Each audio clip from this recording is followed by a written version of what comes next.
Everyone is talking about the wave. Almost nobody is talking about the moment right before it, when the people standing next to Zhanglinghe tried to get him to stop. That's the detail buried inside this story. On August 13th, after a private Lancôme event at Mixi in Shenzhen, Zhanglinghe walked out of the venue and spent more than 2 minutes circling the building, bowing and waving to fans who'd been waiting outside. That part made headlines fast. What made it into fewer clips is that event staff can be seen in fan footage repeatedly trying to redirect him back inside, and he kept going anyway. This is Rabbit News Hallyu, and we look for the detail underneath the headline. Today, that detail isn't the wave. It's the cue he didn't take. Here's the fast version of what happened. Zhanglinghe attended the event as a Lancôme brand ambassador, part of a rollout tied to a limited edition color sensational lipstick and a Qixi festival campaign released the same day. It was a weekday, temperatures in Shenzhen were high enough that fans described him visibly squinting through the walk, and this was a private brand activation, not a public fan meeting, not a red carpet built around audience access. Fans had gathered outside the mall regardless, in numbers large enough to crowd both the interior and exterior of the venue, and after the event wrapped, he came out to greet them directly, moving from one side of the building to another so people positioned on different sides could actually see him. That alone would be a nice, ordinary story about an artist being generous with his time. But private brand events are built around control. The schedule, the exits, the amount of unstructured interaction with a crowd, all of that is usually decided in advance, and usually kept tight, for reasons that have nothing to do with how an artist feels about his fans. Security, timing, the next item on the day's schedule, these are logistics questions, not warmth questions. So when footage shows staff trying more than once to bring him back inside, and he continues the loop anyway, that's not just a nice gesture. That's a small, visible negotiation between what the event was designed to be and what actually happened. Here's what makes it more interesting than a single afternoon in Shenzhen. This isn't the first time. At an earlier private Bulgari event in Nanjing, a similar sequence played out. Zhanglinghe stepped outside a controlled venue specifically to bow to fans waiting nearby, reportedly telling them, in effect, "Thank you, I need to go now." Separately, at other events, he's been described sharing food with fans stationed on upper floors, outside the immediate line of sight of the main event space. None of these are the same event, the same city, or the same brand.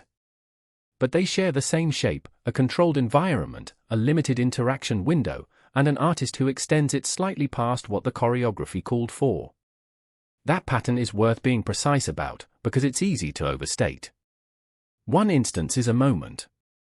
Two documented instances, months apart, at different brands, are the beginning of something closer to a habit, but that's still a narrow claim.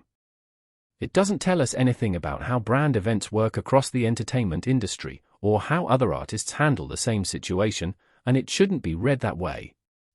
What it does tell us, specifically, in this case, is that for Zhanglinghe, extending fan interaction beyond the default schedule has happened more than once, in front of cameras, in a way his own event staff didn't fully anticipate or control.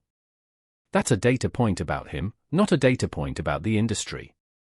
But it's a useful data point, because it touches something brands and management teams think about constantly: how much of an artist's public warmth is spontaneous, and how much of it is something a team has learned to build space for. Those two things aren't opposites.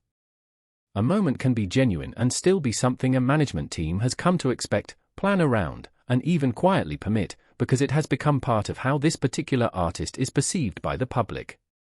The Lancôme event outfit itself, a khaki suit fans immediately called sleek and effortless, paired with commentary about his height, was already generating its own wave of shares across fashion-focused accounts before he ever stepped outside. The walk afterward extended that goodwill into something that felt less like marketing and more like access. From a brand's perspective, that's not a complication. That's often the outcome an ambassador partnership is designed to produce, even if it isn't the outcome that was scripted minute by minute on an event run sheet.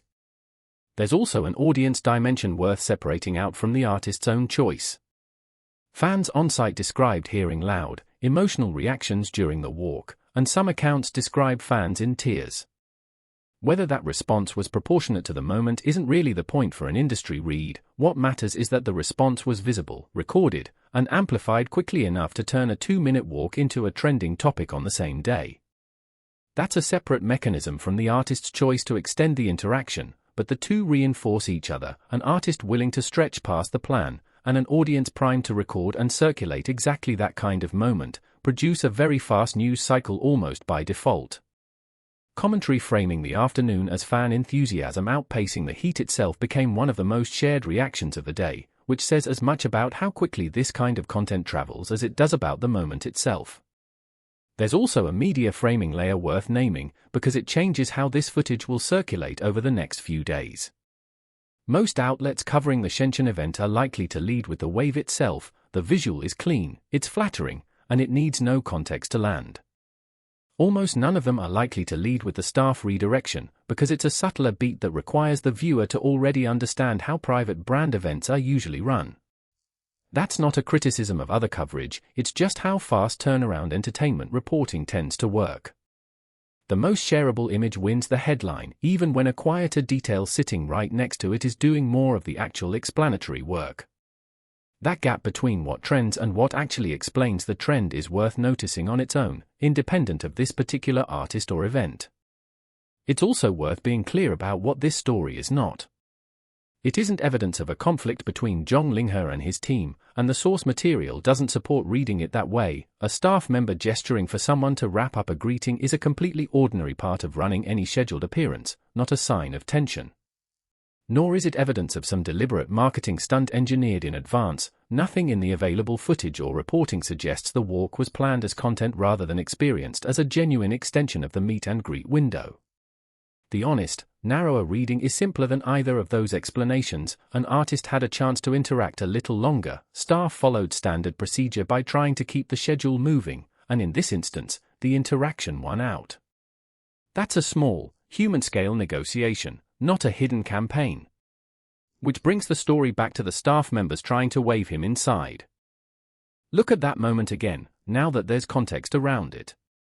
It isn't really about crowd control. It's a small illustration of where the line sits between an event's plan and an artist's own read of the moment, and, in this case, of which one won. He wasn't ignoring safety concerns or creating a security problem. The footage shows a fairly orderly, sustained greeting, not a mob scene. He was simply choosing to keep going a little longer than the default plan allowed, for the second documented time this year. None of this needs to be inflated into some grand statement about the industry, about management strategy, about calculated brand positioning versus authentic personality, because the evidence doesn't stretch that far, and it doesn't need to. The available evidence supports a narrower, more interesting conclusion. In at least two separate, private, brand-controlled settings, Zhanglinghe has chosen to extend direct fan interaction past the point where the people running the event tried to close it. That's not a scandal, and it's not proof of some elaborate strategy. It's a specific, repeated choice, made in front of a camera that wasn't supposed to be the story. So when you re-watch the footage, the khaki suit, the heat, the 2-minute loop around the venue, don't just watch for the wave. Watch for the moment just before it, when someone tries to bring him back in, and he doesn't quite go. That's the actual story here. Not that a celebrity was kind to his fans. Fans already knew that. It's that, for the second time this year, the moment ran a little longer than anyone planned, and nobody stopped it. If you like entertainment stories that go beyond the headline, the kind that look for the quiet signals most coverage misses, Rabbit News Hallyu was built for exactly that. Subscribe if you want analysis, not just updates.